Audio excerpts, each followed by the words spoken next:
Oops.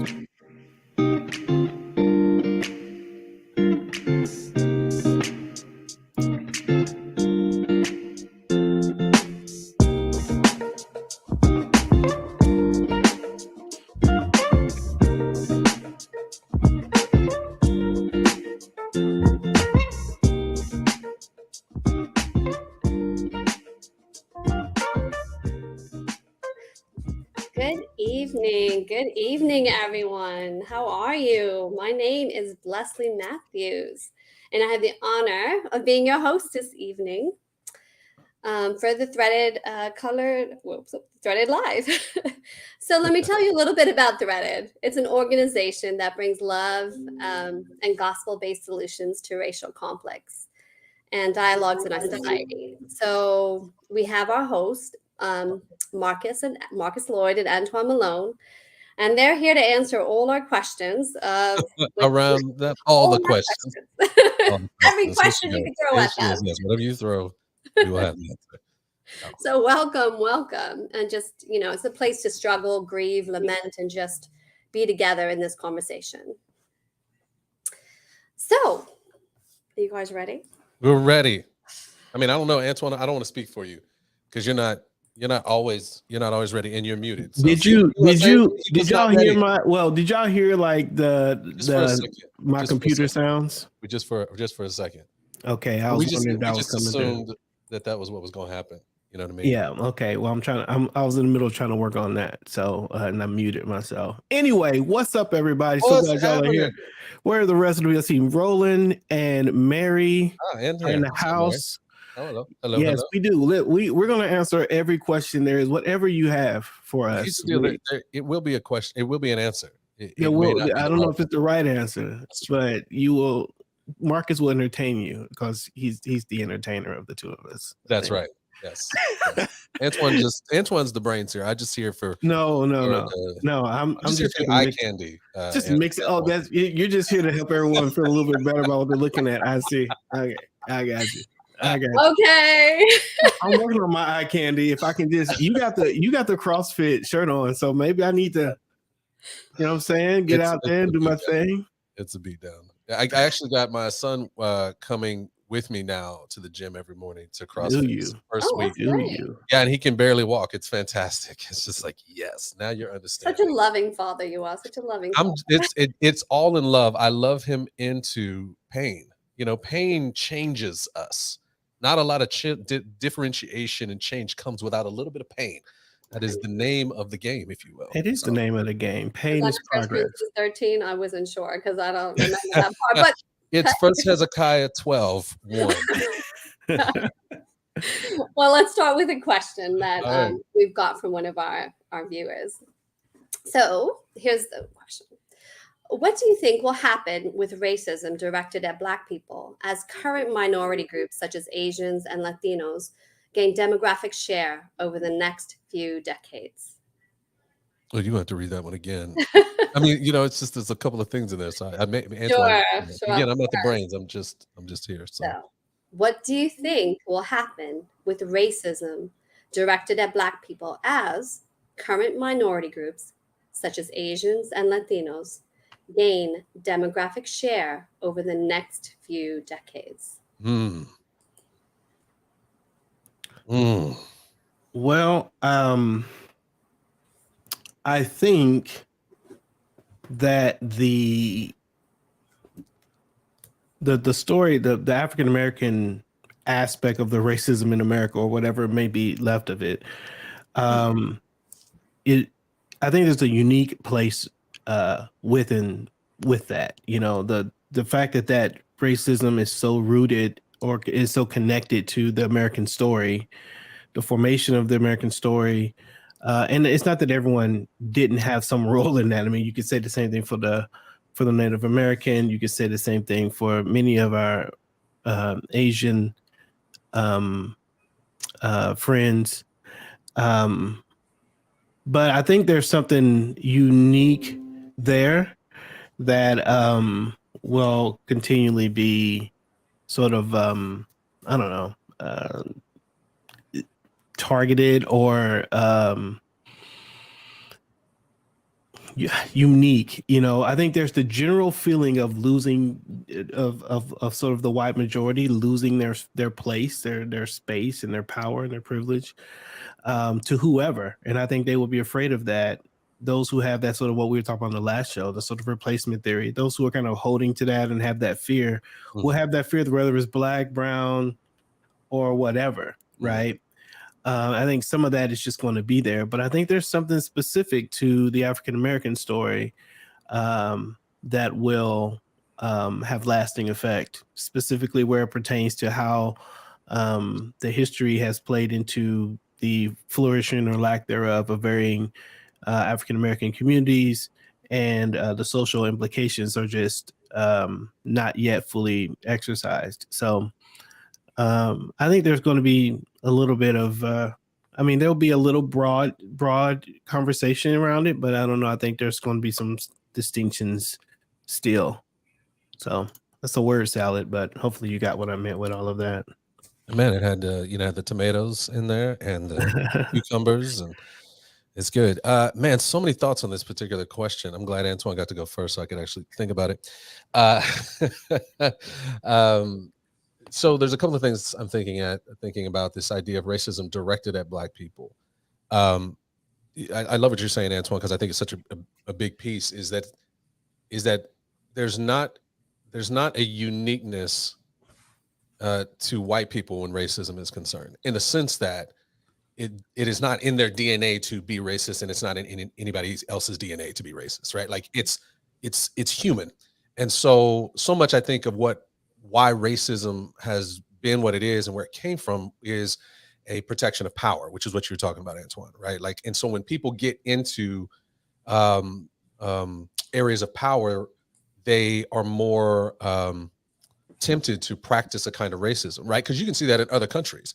You know, you go to different countries and you'll see there's not just white people who are in power. Like, if you go to, Rwanda, right? Black people in power. If you go to India, right? People in power. Like, it's like we see that. So it's not unique to white people to be bringing racism. So what that means is, based on the question, is there's a great possibility that there will be other people of color who will be directing racism towards Black people as they achieve a kind of power in the midst of our society. Now, here's what I would say too, and this is what I think is really potentially interesting about the conversation, is when you're talking about racism, particularly in our country, it's always based on this hierarchical system, right? And in that system, white is at the top and Black is at the bottom, and your value in the conversation is given to you based on your position and proximity to one of the other two groups. Right. So if you have a proximity that's closer to whiteness, you're given more value and validity and credibility. If you have a proximity closer to Blackness, you are given less than. That's just kind of historically how it's worked out. And so what we see along the spectrum, if you will, from a race conversation, if in culture, race, whatever, is we see that if you go to one end, which is white, and one end is Black, when you get off of white, you'll find that Asian Americans have kind of had a place that's a bit more proximate to white people than, say, Latinx, right? Latinx has been more closely related to African Americans, and you can see that in just equitable outcomes. You can just kind of look and see on some of those standards that we look at equity on, as far as like wealth gap, right? Health gap, those kinds of things. You'll see that you'll find Asian and white at the top, and Black and Latino at the bottom, and definitely Indigenous at kind of right there in the middle of all that, if not at the bottom in some cases, for sure. So I think it'll be interesting to see if it has almost a split as the demographics sort of come along. Will there be more kind of racism coming from, and people can get mad if I say it, will there be more racism for those who are getting more proximate to whiteness, which could be Asian Americans, towards Black people? And then will there be more connection, solidarity from the Latin American folks who are close to Black people? So those would be questions I would have. And I would also wonder if, to the sense of this unique story that you're talking about too, Antoine, I wonder if the story of Black racism will become just another story in the salad, if you will, of this conversation around racism, because so much of what we think about racism becomes a Black conversation, and probably because Black people have tended to be the most vocal about it. Right. But there are other people who have experienced racism in other demographic groups, will their racism kind of start to come to the front and maybe try to be made more important than black than sort of the black story, and therefore create a kind of racism between the Mhm. groups, where they really lean into the idea of and lean into that idea that people put when they pit races and cultures against one another, when they say, well, Asians came to this country and did this, why couldn't black people, right? So I just wonder if that sort of Yeah. racism will diminish black racism, and so, or the black story. So those are just some thoughts in there. Yeah. There's been some conversation I've had probably in the last few months around with some black people. This is kind of some of the, if you will, the locker room or the cooler talk. So these are Yeah, black, locker room may be a trigger to like just make maybe the water barbershop cooler talk. talk. Barbershop, there it is. I like Yeah, it. barbershop talk maybe. But these are probably things that,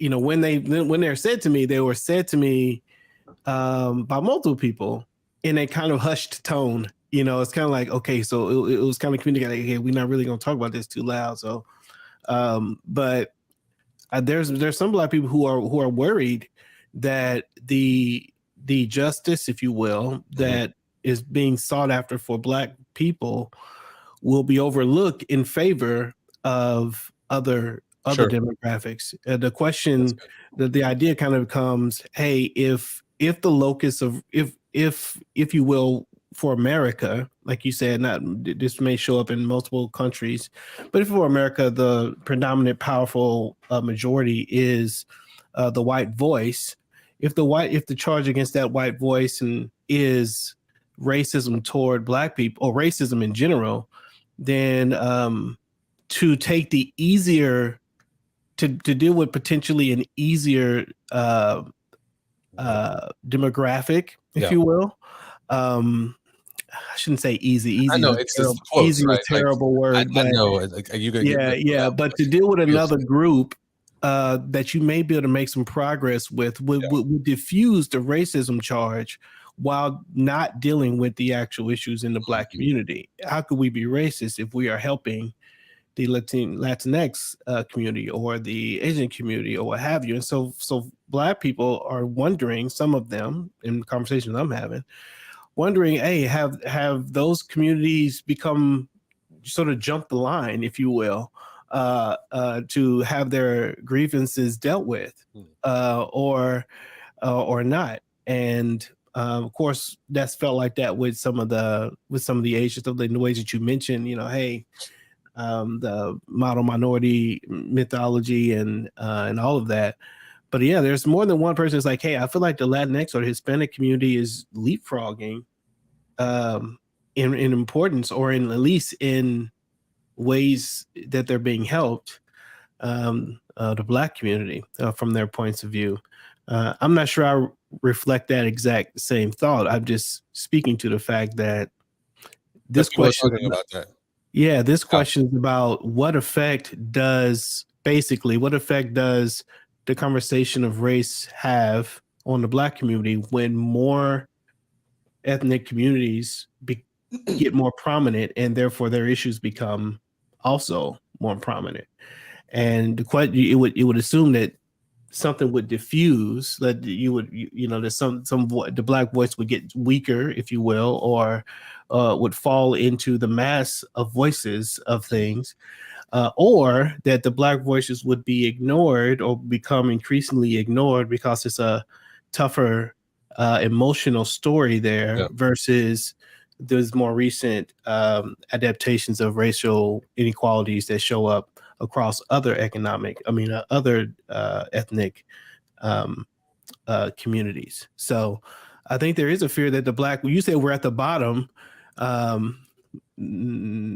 not at the bottom. We're at the top when it comes to vocal voice, Yeah, like you sure. said, against racism. Mhm. And I think many are worried that they'll lose their place, if you will, for getting the justices they seek. Yeah, The and interesting piece is this is a global phenomenon, Mm. right? It's across the world, this issue of racism against Black people, and almost across the world, right? Even in India and Asian cultures, and if we're Yeah. talking skin color versus the Yeah. African American community, it looks differently across the world, especially since India has a history of caste hierarchy, and that's not been heard, and that's thousands of years as well. So Right. those particular voices, it's going to change, but it seems like caste discrimination in America is just coming to the forefront and getting some tread. And if that community can partner with properly, or of course it's going to be messy with the African American community, maybe the conversation can be mutually beneficial in the sense of speaking to history and Mhm. understanding that as well, because that has a place. What Yeah. were you going to say, Marcus? Well, I was just, Oh, with you, like the mutually beneficial is what I right. think is, if I can go back even historically and thinking about the civil rights movement. When you listen to some of the forefathers of that civil rights movement, particularly Martin Luther King, you know what I mean. There's ways in which they're talking about and fighting for not just Black people, but for people generally, like for people to all be getting the full rights and citizenships of going forward. So it's mutually beneficial, and many people would um, would ascribe many of the ways in which uh, several other ethnic groups have experienced freedoms in this country. Um, they would say that that was brought on by the work of African American the civil rights movement. So I think there's ways. Again, it's never a zero sum game. I mean, there's always ways for us to sort of gain and enjoy the time. It really But it should be that it's mutual beneficial. Like that, the idea theoretically would be that racism dealt with by one community really helps racism with all communities. You injustice would in one way, it's injustice everywhere. Just right. So you would think that's the way that is the way it would work. Perhaps there's work with the Black community, if you will, and the perceptions that we might hold to.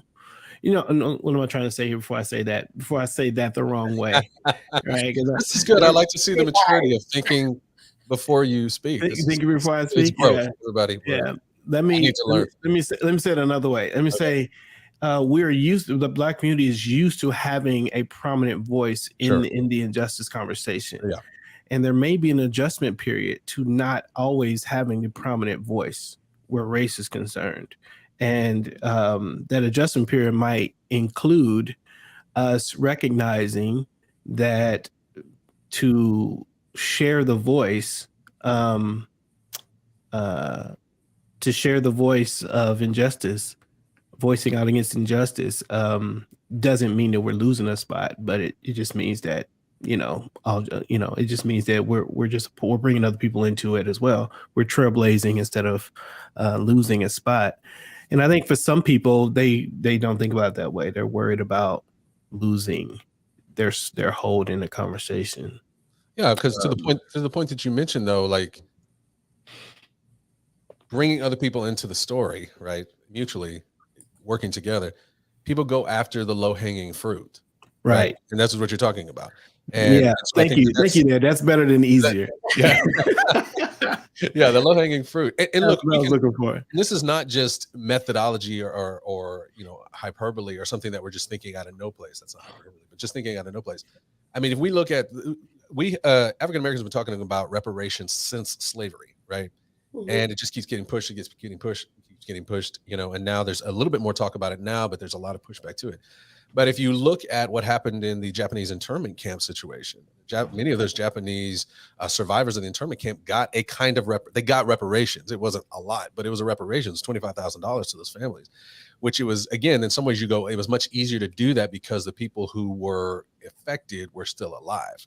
And so that's always the argument to reparations now, is like the people who perpetuated it and those who experienced it or were the victims of it are not alive now. So how do you repair all of that stuff? But to that point is they went after the easy win in that sense of like, I can do this. But if you start to go, okay, now that you've done reparations for Japanese Americans, let's talk about Black people. Let's talk about indigenous. Oh, that's too complicated. Right. So that's where I think maybe the fear is. Yeah, and in addition to that, I think it's like you wonder whether the goal, like we mentioned back, even with the Civil War and some of the laws that America passed in the past, the goal was that they just didn't want to look embarrassed, right? So their goal wasn't really about justice as much as it was we need to save the American brand from the rest of the world who sees us as a place of injustice, and sometimes these other things are not really about, like you mentioned, sometimes they're not actually about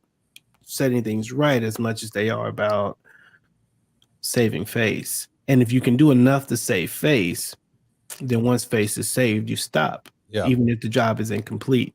Right. Even if there's more injustices or injustices to reverse and undo. And so there's a distrust potentially from the Black community. I'll say this of myself. There is a distrust for me in the American psyche, if you will, the powerful American psyche, to do just enough to get by, to do the minimum to get the maximum. And that's Which is just human nature, right? which is a general, Yeah. well, sometimes it's human nature, but yeah, and so I am leery, or I don't trust enough to believe that America as a whole would pursue eliminating all injustices for all peoples as a primary goal. I think they would want to eliminate enough injustices so that the conversations about injustices would cease, Sure. and they can so that they can say, you know what, no, we can't be that unjust. We did this, and this, and then this. Well, what about? So you're like, yeah, but and it's enough to not move forward. Yeah. So the goal is more saving face than it is authentic problem solving, and the voices have to keep pushing to get the problem solving piece done. And then they're aside, and they can't be satisfied. But to your point, like, you can look at this in the diversity conversation, right? Of course. Like, everybody's pushing on, gotta have diversity. And so people, okay, let me put different looking people on my website, or different looking people. And if you're in a church standpoint, let's put different looking people on stage, and we go, okay, we fixed this diversity situation, right? Like, what's the problem? And people go, that's Yeah, not what we're talking about. It's enough just enough to make it, to stop the conversation. yeah, to or at keep least the to think emails it from should be coming. stopped. Yeah. I mean, hey, I got a Black friend, or I've got an Asian friend, or whatever. Like, Wow. Yeah. It goes to show you, if the optics are taken care of, it looks like, then hey, that's what it feels like. It's all okay. Mhm. I just want to say hi to the people in the chat. We've sort of ignored them for a bit. So can we just say hi to Joel and Shaniqua and Scott and Darla? What up? I know. I see Joe came in like, hey, what's up, y'all? What's happening? Hey, I love it. Whoever hasn't commented, what are you waiting on? Jump in, say what's up. Yeah, Darla, Mary, and Darla's getting it right. Acknowledgement used to be enough to appease. It used to be. I wonder why. Like, kinda. It's an interesting question, or interesting articulation, Darla. Like, I wonder why it was enough. I mean, does that make sense? Like, why? Yeah. Why was it enough to just acknowledge it? And is that because you had nothing? We had nothing to go from nothing to be like, hey, you're actually waving at me. That's like your heart lifts for a second until you have the realization that it's still nothing. Yeah, that's the piece. I wonder, is it felt like more than it actually was? Right, to your point, you're like, oh my gosh, I haven't experienced this. Maybe this is moving in the right direction, and so you almost get, like, again, the false hope, and so you start to lay back a little bit, and then as you lay back, you kind of go, wait a second, like, well, it's the assumption that by them acknowledging you, they value you and they see you. It's like a celebrity sighting. There's this benefit of the celebrity sighting. In New York, when you see a lot of people and they're like, and you have one of those celebrities like, they just say hi to you, like, you're, oh my god, he said hi to me. It's like that weird. It's so it feels important because they're in a place of honor for skin color. Sure. Yeah, and then it's no longer working now because you're like, they didn't care at all about me. Like, that benefit that I give them was not earned. And I feel like maybe or was undone. Actually, benefit of the doubt is never earned, often not earned. Not never. I shouldn't say never, but it can be undone. It's interesting, right? Because look at Darla, what she said. When voices were screaming for so long, all of a sudden being heard seems like a victory. Absolutely. Indeed. Yeah. And I want to push a little bit even further. Like, thanks, Darla. Because you said something, right? So, like, this, Leslie, you said it. We were talking about being acknowledged by people in places of honor. right? Like I always do this when as an outreach pastor, I always kind of talked about, you go to different countries and there's this kind of almost American celebrity of just being in these places. They're just like, what, Americans are here? We'll come and talk to you about whatever. We're just glad you're here. And they get more encouraged by us. And I'm going, I don't know if you know, they don't really like you as much as you think they do. You know what I mean? Like the Americans don't necessarily like you. I can hear what they say about you back at home, So it's a difference in just the acknowledgement and the actual like giving of your heart to it. But I wonder, and this is just a question, maybe it's a question to the folks at home. Do you feel like the places of honor from and again, maybe the definition will throw us off in some ways, but do you feel like the word will throw us off? Do you feel like the place of honor, skin color wise, is shifting? Like are white faces, white acknowledgement, is that as exciting to get? Are people starting to get more excited about certain faces of color? Just curious.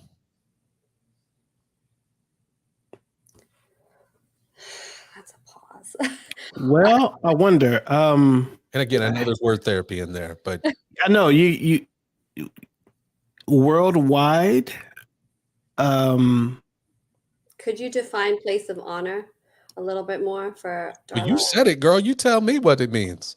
Well, I would say in this particular conversation, historically, it was people that were light-skinned or white-skinned that had the places of honor historically. And even still, we have a long way to go to sort of make all shades part of the mainstream. We still have a long way to go to make that. But as to your question, is it being celebrated or is it shifting a bit? Is it shifting? I would say it's shifting, but I don't know if it's connecting as of yet, because I do think optics are the precursor to something getting deep into the mainstream. But optically things are changing, but I wouldn't know if it's happening yet, because there's still too many white spaces and Indian spaces and Korean spaces and all these spaces that I'm not sure if it's integrating as of yet. I couldn't say for sure. What about you, Antoine? I see you thinking deeply. Yeah. Well, I'm wondering the context. So, like I said, worldwide, nationally, like where, but inside the church, I'll start there. Inside the church, it feels like it isn't, but I think the white Christian voices those who have this powerful influence in America have a very precarious moment, right?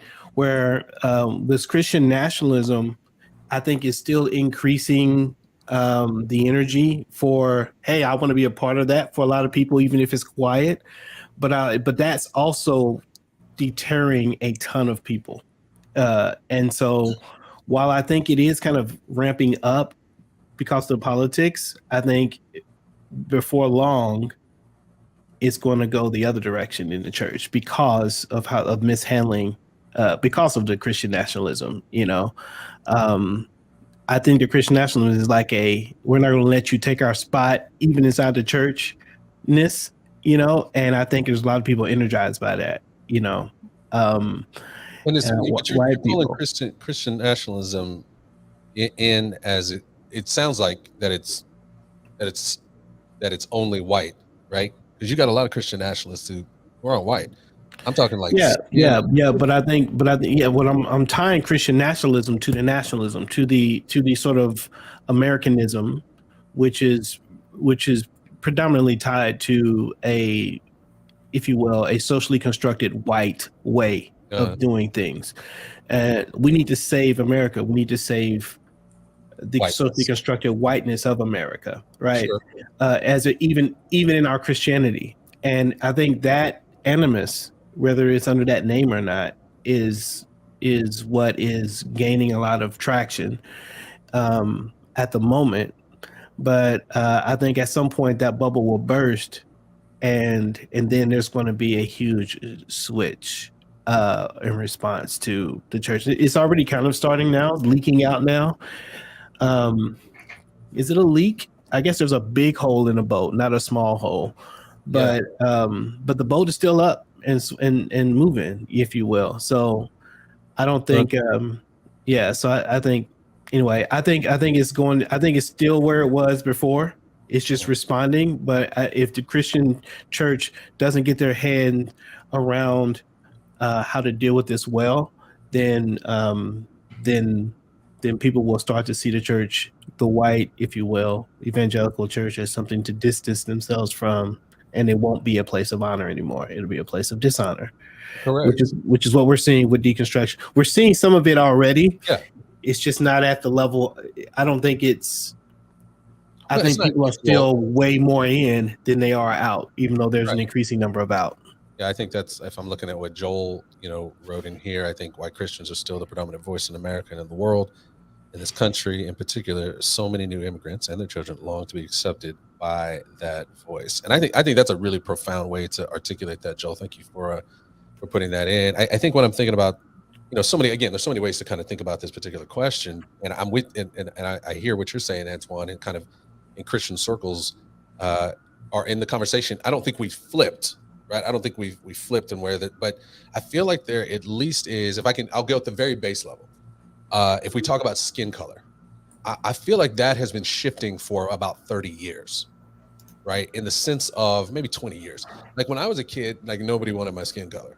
But now, like I was on a cruise just a few, days ago, people are like, oh my gosh, your skin is so nice. I wish I could get tan. Everybody's out getting tan. Like I'm just trying to get it. And they're comparing. People come to me in the gym, it's like, I'm almost as dark as you are. I was like, well, how interesting that you want that now. You know what I mean? Like you still can't bring all the stuff that comes with that. Like you don't want everything that comes with that. You just want that look, right? And so I think that there's this value. I remember going to Russia, and I was like the Pied Piper in Russia. Like people followed me everywhere because they were just so enamored with my skin. And there's something about just it's different, that kind of stuff. But it wasn't different. And we don't like you. It's like we love you. Like we want to be with you, kind of way. And I think if I can look at it even in sort of the conversation we've been having even recently, not just, not here in our spot, but just as a country, I think I see, particularly in the younger generation, kind of this almost like, and this goes to the point. I'll say it, and I know where it's going, but I'm going to say it. I feel like some people are ashamed to have white skin, right? Like I hear that in them. Oh, I'm white skin. Oh, I'm white. I'm sorry, I'm white. You know what I mean? Like, so I feel like there is this move. I don't know if that's a healthy way to go about that, but I do feel like there's this move. And to your point, Antoine, in the church, in the deconstruction space of the younger generation, there are many who are like, I hear this all the time now, like, I'm just tired of going to this white church, or I'm trying to look for a church that's not white, right? So I feel like there is this shifting. I don't think it's to the level of it's moved into it might be at a snowball effect though.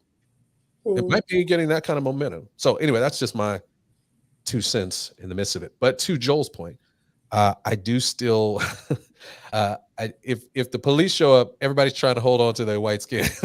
They try. So, yeah, that's true. So, I mean, you pretty much can't rock against that one.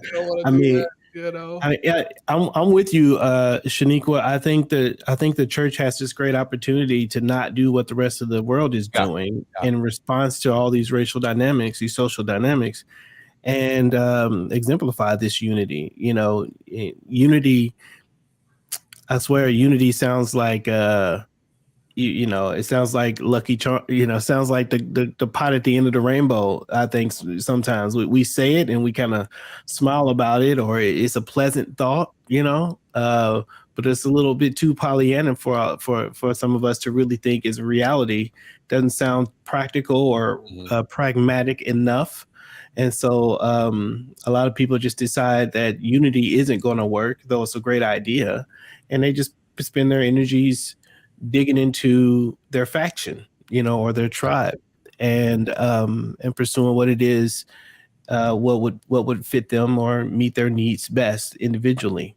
And the church has an opportunity to be different than that, and that's kind of what I mean. if what we're saying is true about these social dynamics, certainly inside the Christian space with Christian nationalism and otherwise, man, then we've got this really great opportunity to change that energy and go another direction and be as adamant about our unity as we are about our tribe or our individual group. And we just don't seem to find the energy collectively to do that, unfortunately. And I wish we had, because that'd be a great testimony to the rest of the world of just what the kingdom of God is all about. Part of the reason we are what we are, though, at Threaded is we try to inspire that kind of thinking for Christians to do and to move forward into thinking in those directions, despite how upstream that feels. So, and it's frustrating. Some of our learning groups just opened for those interested, just so you know. And the blessing. That's true. Just so you know, I've been there, experienced it. Fantastic. So using, I have another question to throw at you following this conversation. All right. Someone asked, what is the responsibility and role of non-minority churches in racial justice?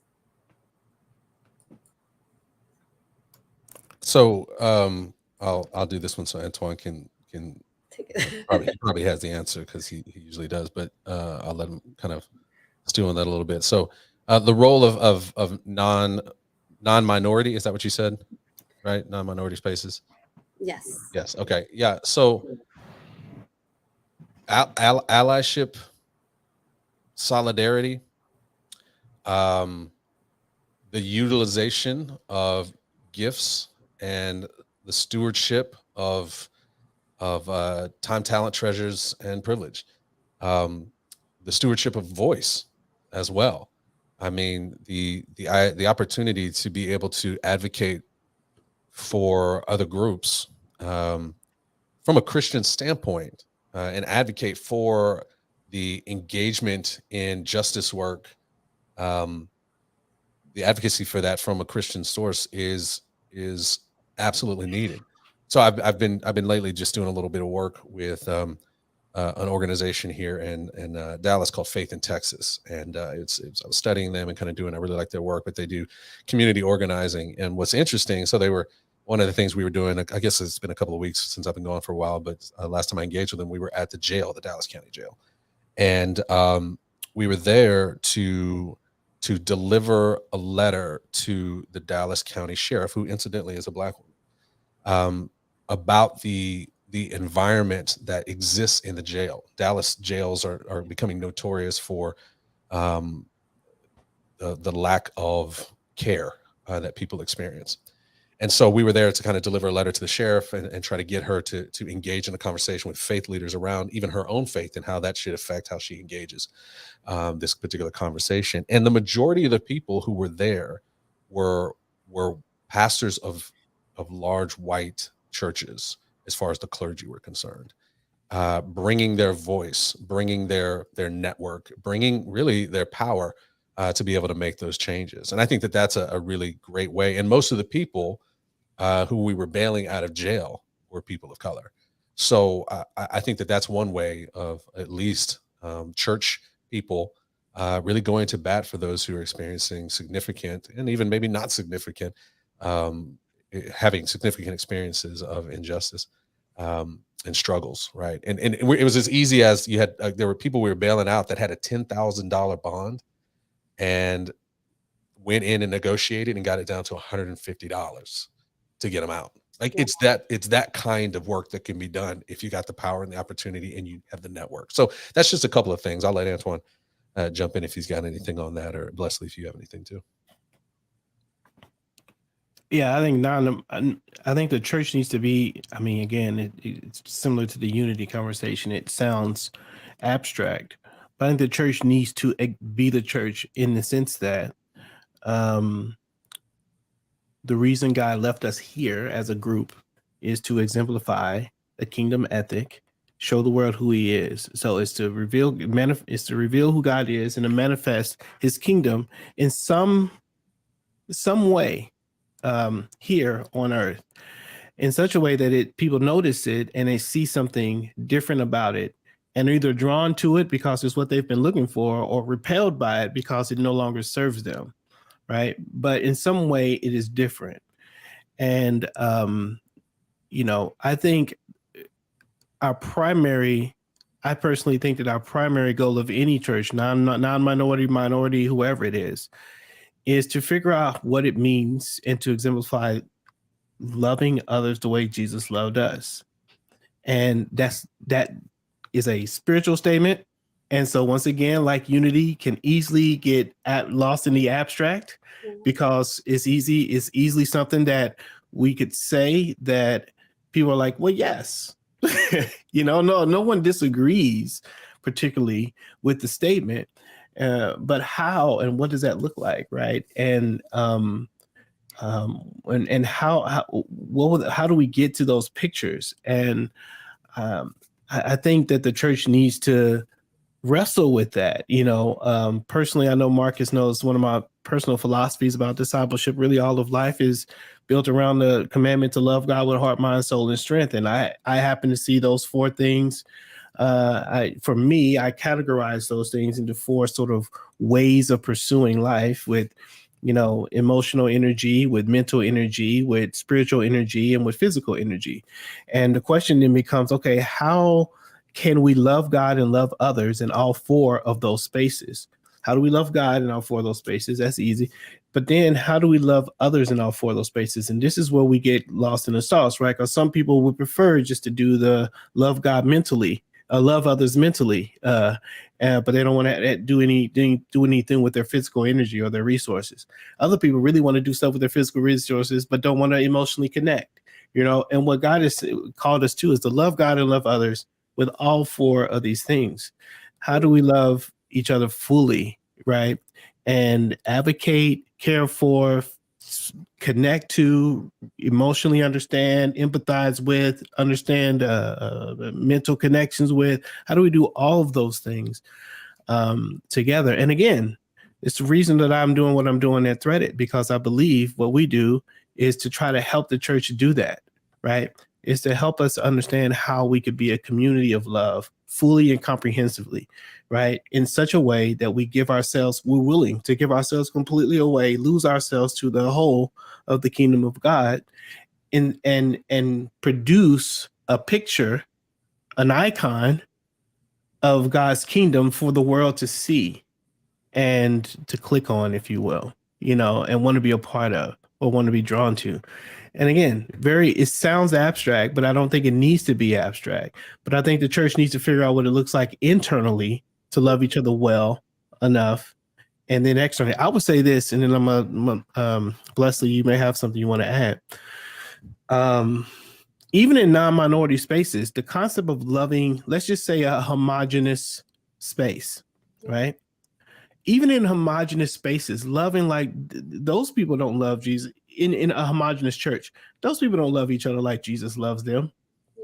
Like we still don't have good pictures of churches loving, giving themselves completely away to each other, right? And so if we don't have it when there isn't major racial hoops to jump through, you're certainly not going to have it when those racial hoops show up, right?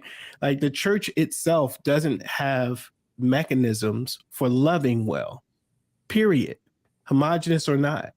And if we could figure out how to get this love thing right, even in a simple way, right? Jesus said, "Hey, what good is it to love your brothers? Even the publicans do that. Love your enemy." But for us, we got to ask the question: well, do I actually even love my brother? Because I got to figure out what it means to love my brother before I can love my publican, before I can love my enemy. I'm not even sure we have that right. So I think there's a lot of sickness and brokenness in the church system, and I think we need to figure out. We need to figure out what love actually looks like, even in the most simplest of environments, and then we can start complicating those environments and extend that love even beyond into those more complicated spaces. But yeah, I'm big on the fundamental purpose of the church is to exemplify the kingdom of God and the love of God, and to be that peace. I agree with both of you. And I think I would also like to speak to the fact that I know that there's always a fear when you're about to encounter a problem of this nature or a challenge of this nature. And if we could just move past that fear so it doesn't paralyze us to continue in the conversation. And I think in these particular spaces as well, it requires a lot of listening and loving and just a commitment to not walk away from the conversation when it gets tired. And I think that's the one thing that you can continuously do, because I think if you're a minority, if you're a person of color, you technically don't get to walk away from the conversation. You don't get to walk away from the conversation ever, whether it's verbally or non-verbally, it's in there. And the church, what they can do is shift it from being an agenda item to being threaded, for lack of a better word, or the best word, into the church, like every single day, every single moment, to demonstrate the listening, the loving, the getting it wrong and not walking away. And I think that's just a simple, practical step. Make a commitment to not walk away. That's first and foremost. Like, it's great to feel the need, but before the need, know the cost. You cannot walk away. You Right. cannot. We need you. Yeah. I love that. I love that it's not an agenda item. It's just who we are. It's part of the DNA it's the of culture, right? It's the yeah. DNA. You shouldn't be able to separate love from the church. Yeah. That should be the primary identifier. And I think everyone who understands anything about Christianity, whether they're a believer or not, knows that. And so when the church isn't loving well, then people understand the church is not actually doing what it's supposed to be, whether they're a believer or not. They don't need to, know too much about the Bible to be able to point that out. Yeah. They can define what's not God, right? Right. That's what they can define. They can define that doesn't sound like God. What you're doing doesn't sound like God. That's the one marker they do have.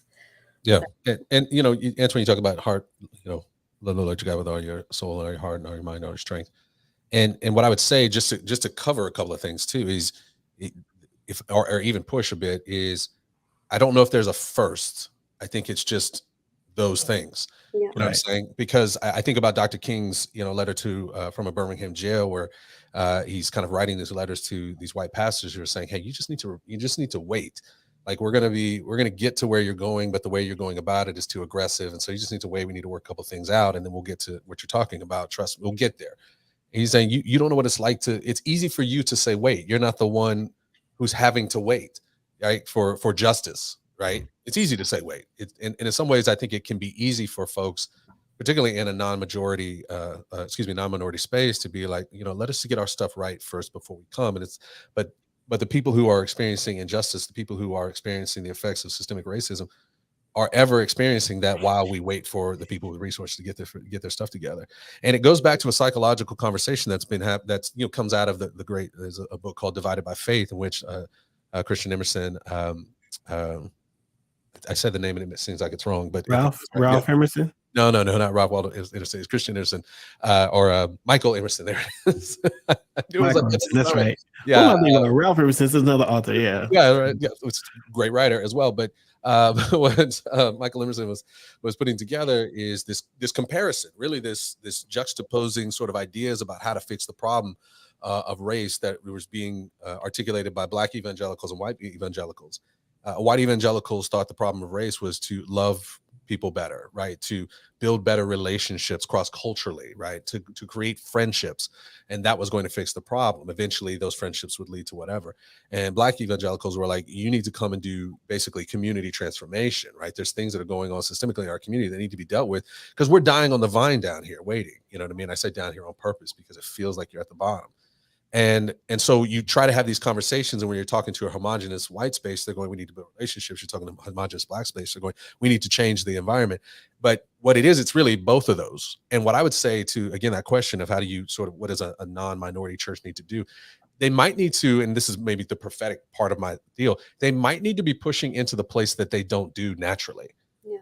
You know what I mean? Right. If it's natural for them to go, well, we're just going to build relationships, then they need to push further. They need to go, no, we're going to challenge ourselves to actually go do something that's more systemic in nature and community transformation in nature, and vice versa. If you're talking to a church that's more of a minority church, where they're going, and we see this in the conversation with Threaded, as we're having these conversations, we're bringing people together, and you're sitting in those groups and you're listening to people talk.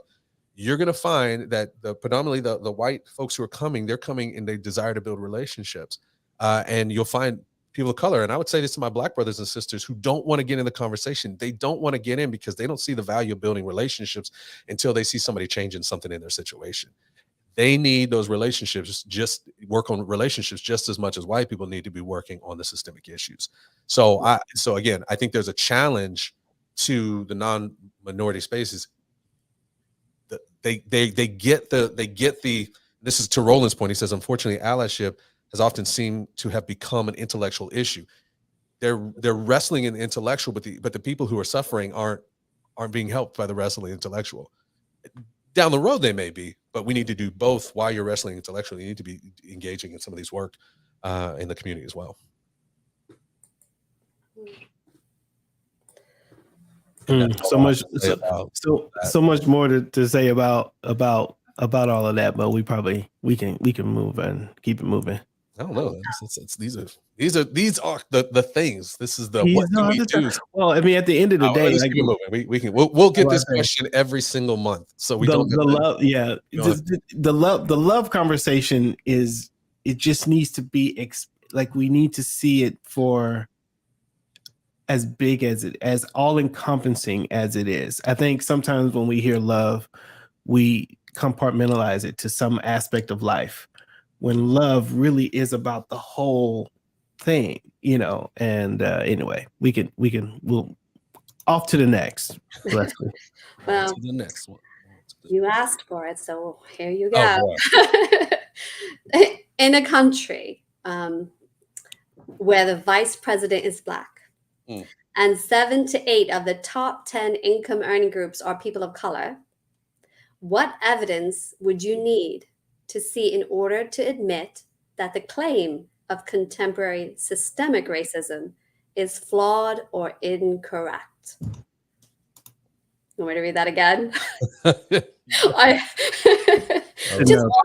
more time. In a private chat if you want to see it, Marcus. Yeah, I'm looking. Oh, okay. So, well, you go ahead. Go ahead and read it again, though, Leslie, for the people. Sure. In a country where the vice president is Black and 7 to 8 of the top 10 income earning groups are people of color, what evidence would you need to see in order to admit that the claim of contemporary systemic racism is flawed or incorrect? Well, there's a couple of premises. That the question is. Let me think. We need to understand the target of this conversation. Is the target to identify and eliminate systemic racism? And is the proof of that elimination what? What is the proof of that elimination of systemic racism? Is the proof that all Black people would be rich and in wealthy places? Is the proof that more would be in those places?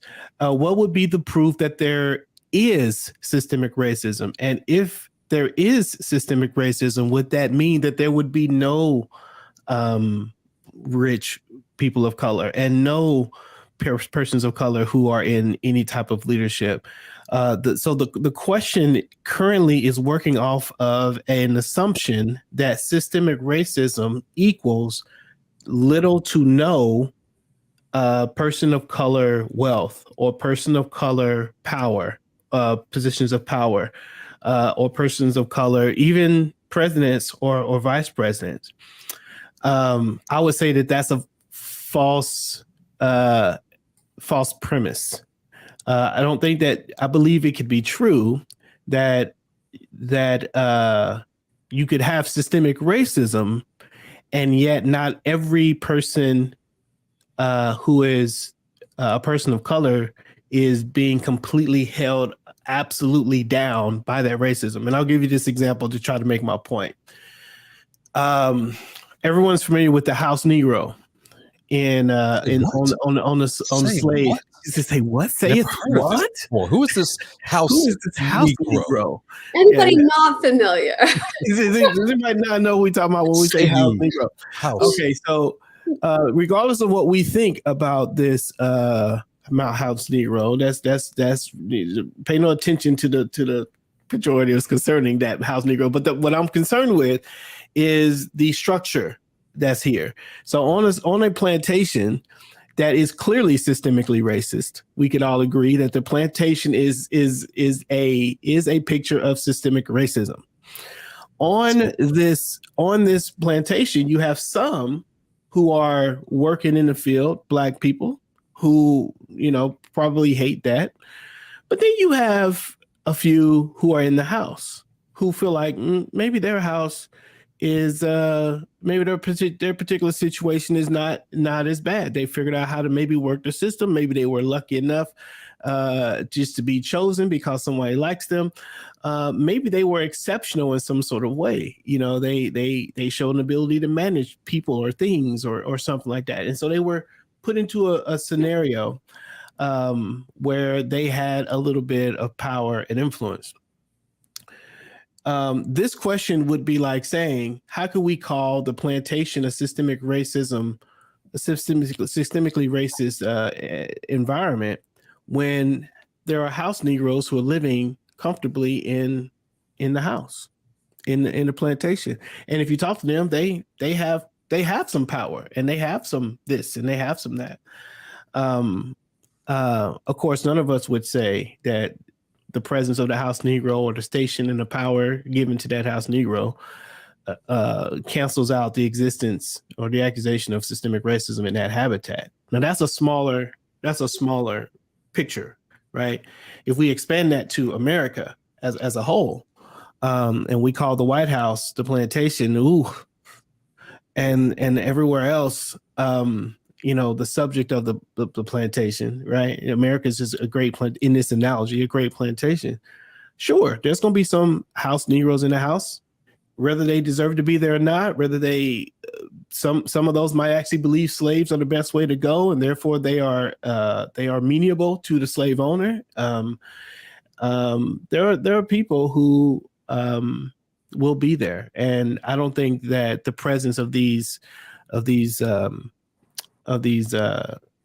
people in power negates the accusation of systemic racism. The question becomes, if that isn't the result that would eliminate systemic racism as a charge, what is the proper result?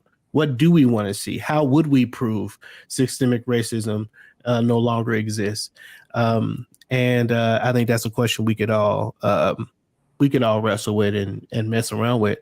But it certainly wouldn't necessarily mean that there are some rich Black people, or there's some powerful Black people, or that even there's some Black people who are heads of January 6th commissions or vice presidents of the United States, or even president, that suddenly that means systemic racism is no longer there. So that's a long answer. Look, I appreciate the question. I had to read that 7 times. I'm like, what are they trying to talk about? Because it's an interesting stat, I think, to throw into the conversation. 7 out of 8 of the top 10 income earning groups are people of color. So I'm assuming, who are the 2 groups at the top? So this would be white and probably Jewish, because they would not be counted as people of color in some spaces, right? I'm assuming. I don't know. I don't know what the stat means, because for me, I'm going, what is the gap between 2 and 3?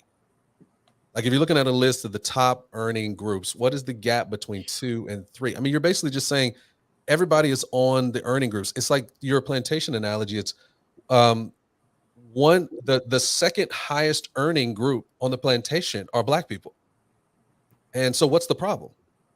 It's like, wait, no, the gap is large, right? The people who, in fact, the people who are determining what the second group gets paid is the number one earning group, right? And I think it goes back to even the conversation we were having earlier about the difference between diversity, equity, and inclusion. What we're talking about right now is there's a diversity. We're growing in diversity. Oh, we got a Black vice president. And let's just be clear, again, this goes back to some of the colorism things we were talking about. The leaders of the quote unquote free world of America who have been people of color have not been 100% all the way through in the sense black. Many of Barack Obama is African, right, American and white. And then, of course, Leslie, all of the group we represent, the vice president currently now, and so the idea is there's still this colorism. These light-skinned folks have been the ones who've been elected into power. So there's a little bit of that. And so I still think that there is inclusion and equity issues that we got to get to. So yeah, I think you can do more diversity. You can put people in any position you want to put them in and then just do whatever you want to do. Again, back to the plantation model. But the question becomes, what does it look like? I think for me to think that the contemporary notion of systemic racism is flawed or incorrect would be to do the assessment as far as inclusion in spaces of power. Like how many people are in spaces of power that their voice gets to be included in the decision making? It's not just at the national level, but in all kinds of areas, right? I would also think about equity. So what is the differentiation between these, 10 groups? Because again, if you look at the wealth gap, white Americans are 17, sometimes 18% earnings or assets and wealth is higher than Latinx and African Americans, right? So again, that's still going here. The earning groups in the top one is still astronomically higher than the other. So as most of these questions are, like, I think there's more to this person's question. I feel like if we sat down with this person who did this, that we'd probably get a little bit more out of it. But I don't know if that those two stats, if you will, are enough for me to kind of go. Again, what the question is getting at, how can the base of the question is,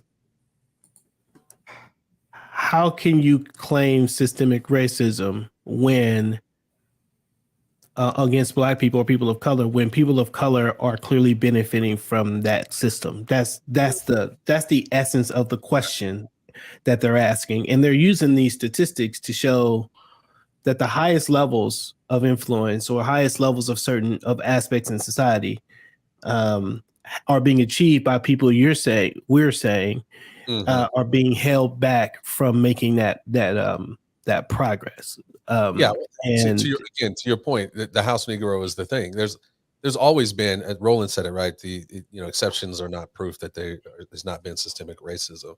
There's not always, but there's historically there's lots of opportunities and stories and situations where people of color find themselves in upper echelon things. I would imagine. Look, I have.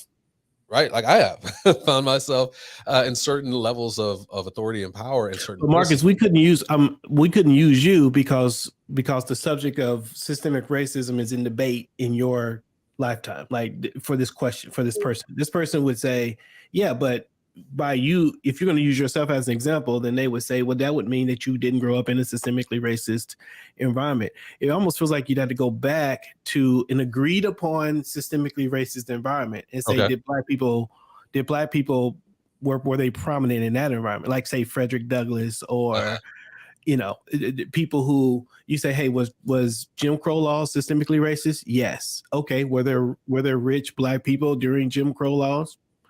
Yeah.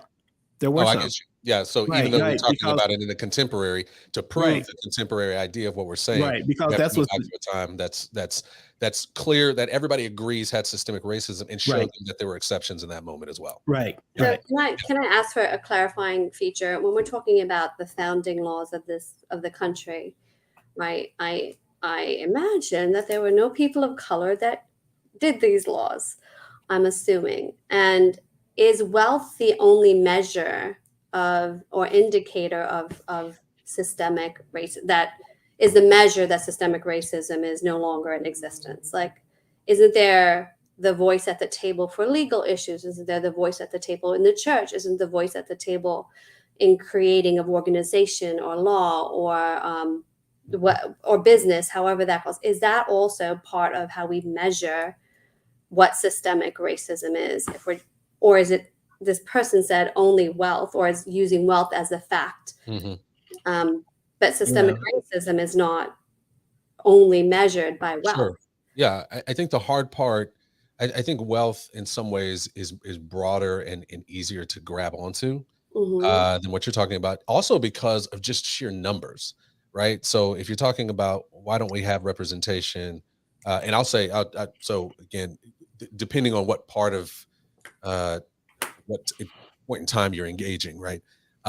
If you're talking about, okay, so we need more black lawyers and we need more black teachers, need more black doctors. We're only 13% of the population, right? So it's just gonna be hard to get that many black people into all the spaces where white people exist because white people are just the majority, right? Right. And so that's why I think it's harder to engage because I think sometimes the numbers just don't always work out. But when you look at wealth, again, you're taking in all the numbers, right? You're taking in all the like you can't look at if you're looking at wealth and you see that the average wealth of African American family is $7,000. Well, you got to include Oprah. She's in that number, right? LeBron James is in that number. Jay-Z is in that number, and you're still at 7,000, right? And then you go, well, white people are poor too. Okay, well, but their average wealth is 116,000. That's the cats who live in Kentucky. I mean, the rural guys who are eating mayonnaise sandwiches, right? You know what I mean? Like that's them. They're included in that numbers too, and that still puts the average so high. So I think that's why people. I'm not saying there's not other measurements. I just think that's why. Yeah, I think at the end of the day, I think disparities can only take us so far as proof of systemic racism.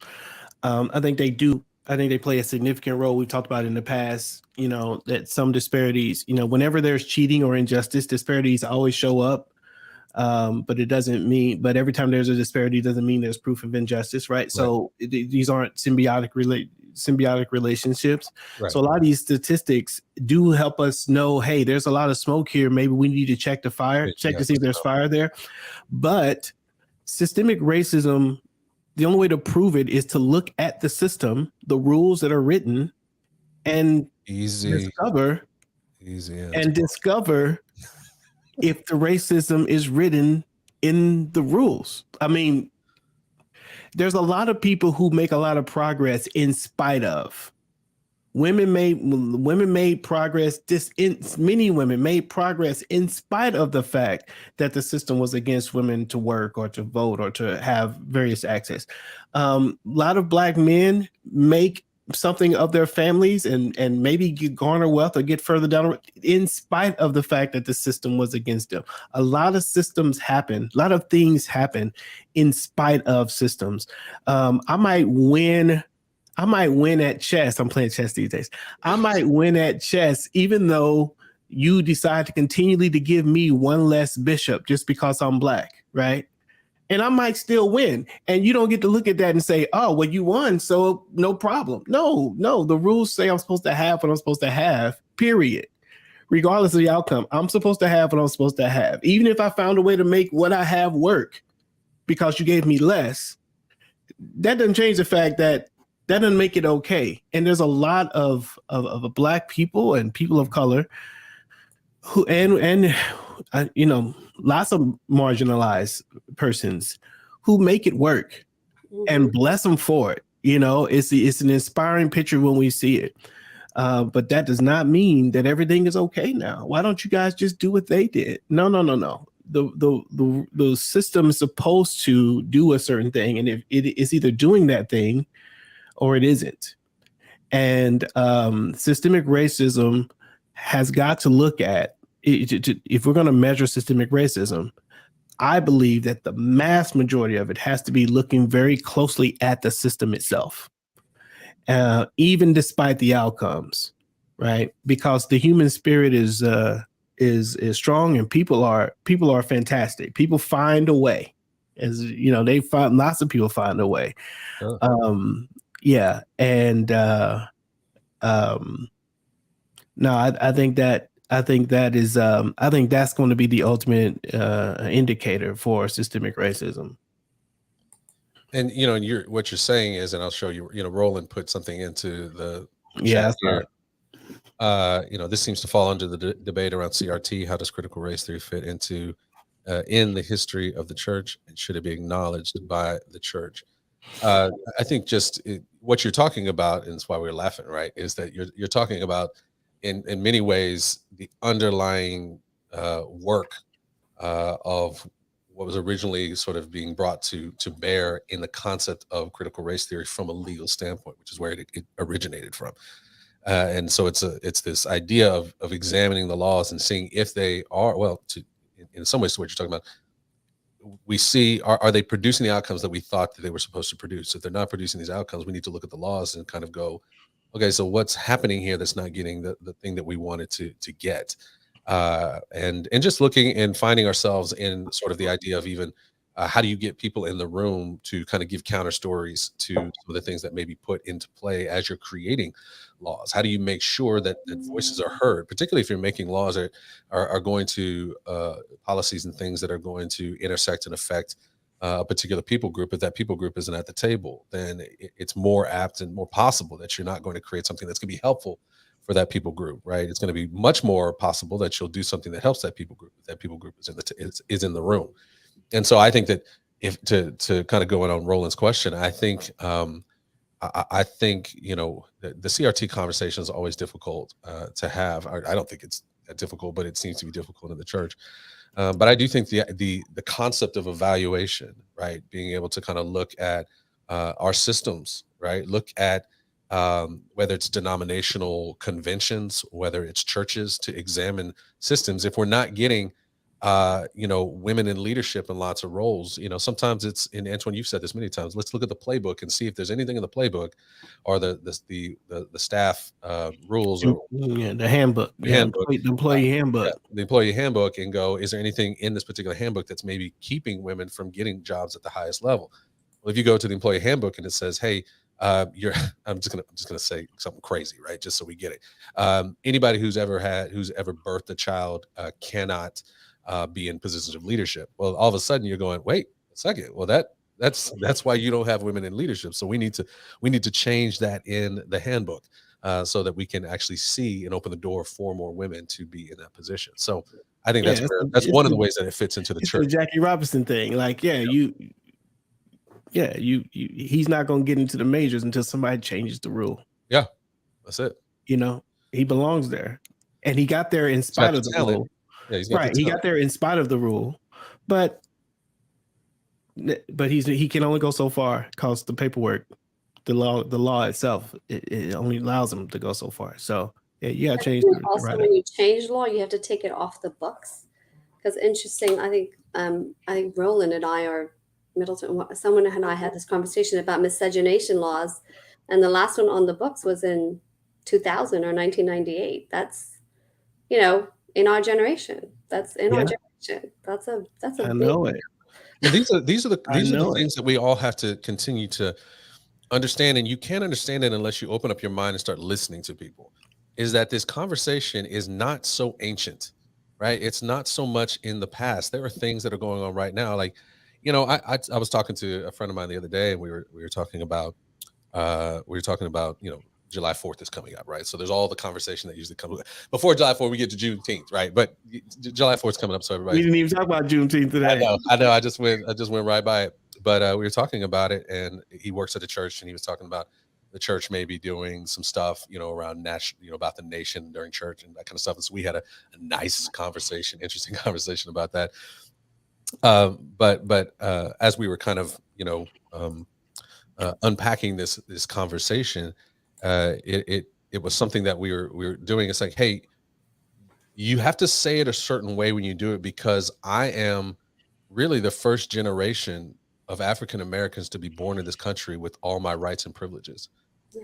And he was like, oh, I have not thought about that. I was like, yeah, that's how close this is, right? My parents grew up without like in the midst of redlining, segregation, civil rights. I mean, all the stuff that we know about civil rights, my parents grew up in that. My grandmother didn't vote till she was 37 years old. You know what I mean? And so I'm the first generation. And to your point, Blessley too, there's these laws about misogyny and just what women can do and what they can't do. I mean, even maternity rights, you know what I mean? And opportunities, the ways that they were engaging. So it's not that old. So we gotta make sure we're engaging in that and realizing that. Yeah. So, do we want to take a break for a minute? What are we at? Where are we at? Marcus, you make the We call. only got about 15 minutes. I just think we just power through. Let's get them out Yeah, here. we can power through it. We went Yeah, too long. is there more questions? Oh, there is one. Oh, jeez. So it's All right, provided. ask it and we'll see if we're gonna hit it tonight or not. It's provided by our friend Joel. Okay. Young people are driving aspects of identity to heights trans, non-binary, asexual. What is the church's role in recognizing and working with the challenges these young people face in their lives? And finally, do these new kinds of identity threaten or potentially help the church? Well, okay, so there's a huge conversation. I'm gonna say a quick thing. So the question of identity is always, and let's just deal with identity for a second. The question of identity is an ever what's the word I'm thinking about? It's consistently asked by every generation, and typically at the same points of their human development, 12, 18, 25, 40 or 45 or 50, actually somewhere midlife, right? These questions about identity recur over and over again. So identity is something that the church has always got to be dealing with its audience. We haven't done a great job with really going into comprehensive, helping people understand that comprehensively. Where it pertains to the sort of the trans, the LGBT, the trans, the non-binary, asexual, it's of my opinion that I believe that we're headed into an environment where sexuality is being too closely attached to identity.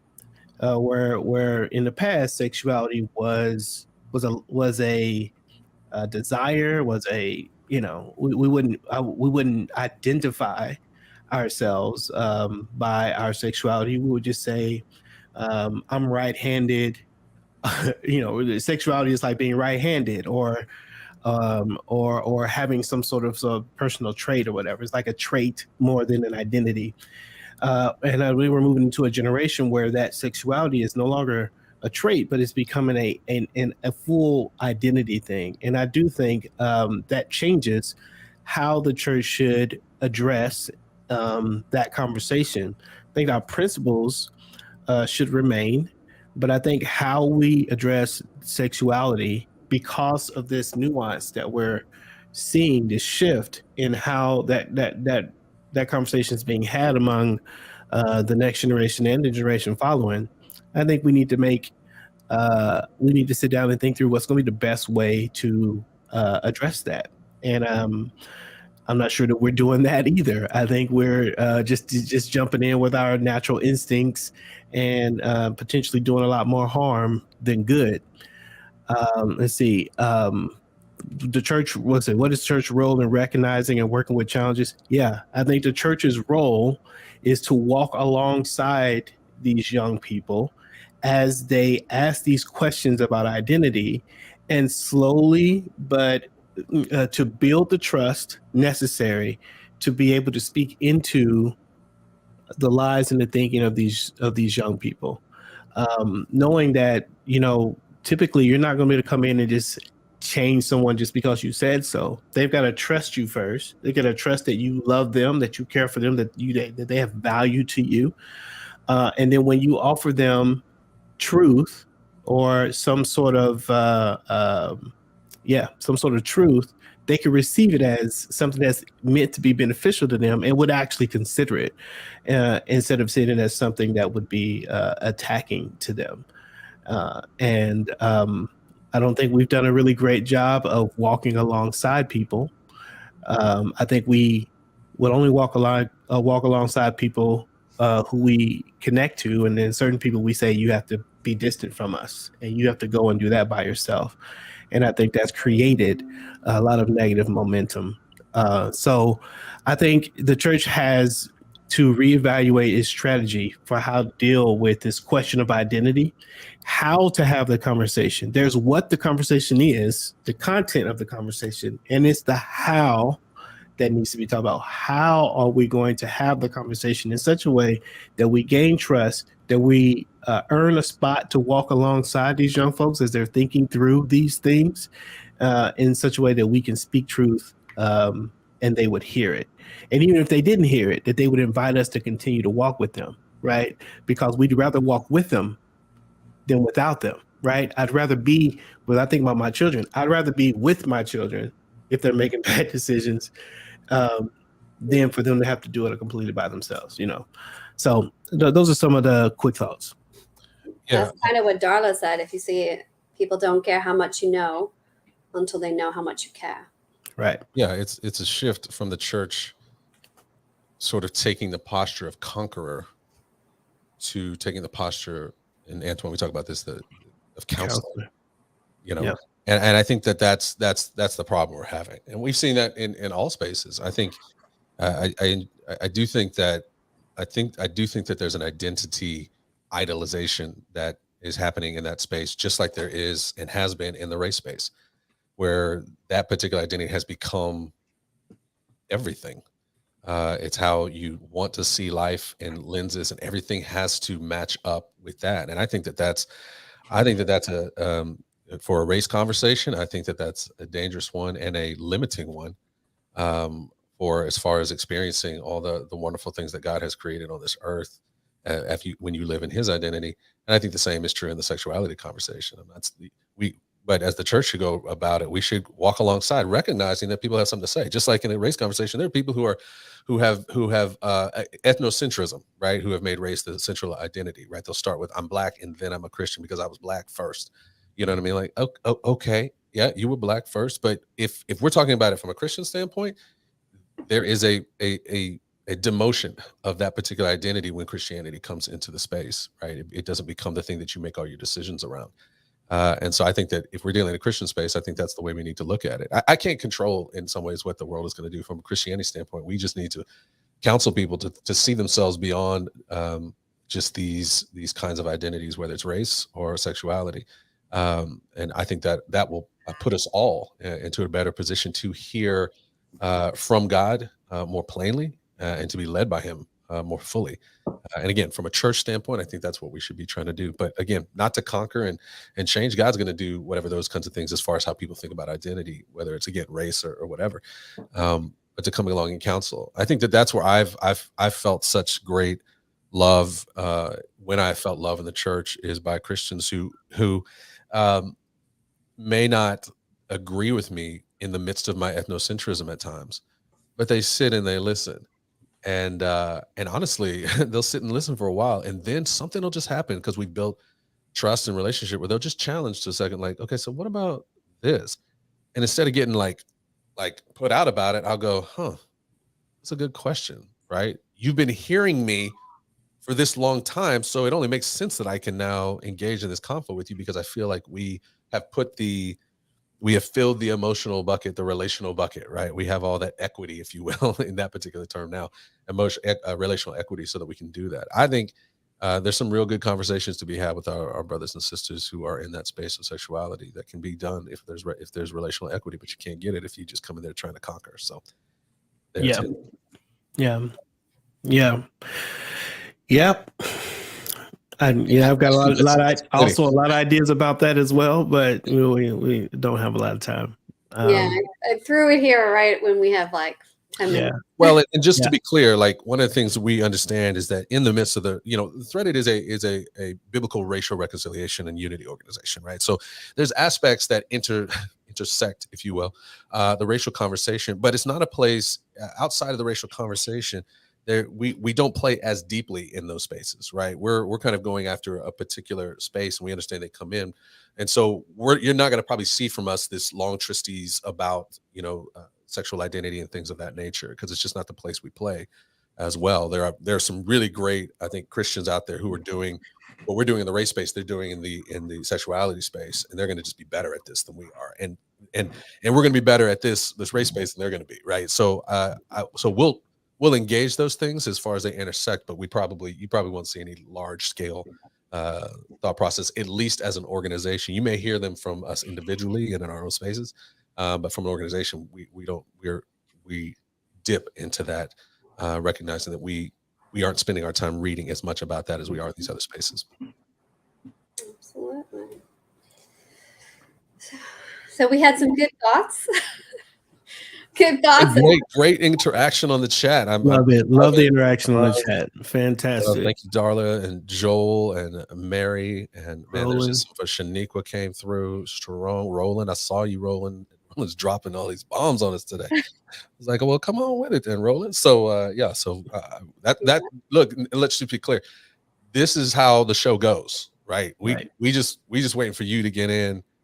You tell us what you're thinking, and we show up, and then we have to think on the fly. We have to think, but you guys, but everyone in the chat, you're thinking on the fly, like you're putting your. It's just a conversation. It's a convo. So I hope you see that. So when you come back next month, you'll interact, because you see we take your questions and throw them into the space and try to think through it. That's why we created this space. That's why it's called Community Conversations, right? We wish we could have it just open where we could all just be sitting around and talking. And so those are the kinds of spaces we may create a little later. But this allows for folks from all over the world to be able to jump in on this. So we're glad. And if we put it on Zoom, it's going to be too much, right? So just type it in and we'll work it out.